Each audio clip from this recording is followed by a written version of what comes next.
Moontown was a quiet rural community where crime was rare, and trust in law enforcement ran deep. Sheriff Daniel Cross had served for 15 years and was considered the cornerstone of public safety. Known for his composure and quick response, Cross had built a reputation as a dependable protector. But beneath that polished image, a far darker truth was waiting to be uncovered. Between late autumn and early spring, a series of high-profile burglaries shook Moontown. Each incident shared key similarities. The crimes occurred during heavy storms, when visibility was low. Wealthier families were the targets. There were no signs of forced entry.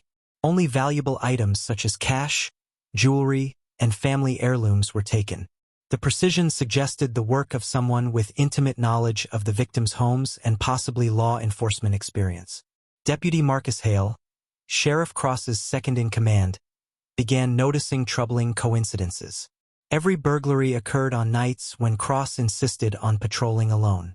Hale's professional loyalty clashed with his growing doubts. Cross was not just his superior, he had once been a mentor. But the pattern was too sharp to ignore. On a stormy night, Hale decided to tail the sheriff's patrol car. He followed Cross to the Wilkins estate, one of the largest properties in Moontown. From his concealed position, Hale observed Cross exiting his cruiser in full uniform, Cross pulling a black mask from his pocket, Cross entering the residence with practiced ease. Minutes later, the sheriff emerged carrying a duffel bag filled with stolen goods. Hale now had confirmation. The sheriff himself was the prime suspect.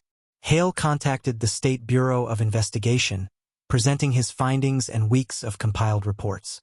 A sting operation was authorized.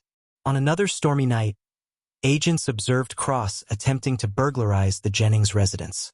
This time, armed officers surrounded him before he could escape.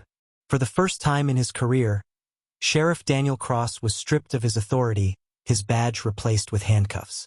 The revelations devastated Moontown. At trial, prosecutors presented irrefutable evidence of Cross's dual life. Witnesses described the terror of being robbed, never imagining the sheriff himself was behind the crimes. Cross showed no remorse. Instead, he carried himself with arrogance, as if the town he betrayed did not deserve his loyalty. The jury returned a unanimous guilty verdict. Cross was sentenced to life imprisonment without parole. Deputy Marcus Hale was appointed as the new sheriff, though the promotion brought little comfort. He had exposed a criminal, but also destroyed a man he once admired. Moontown never looked at a badge the same way again. Trust had been shattered by the very symbol meant to uphold it.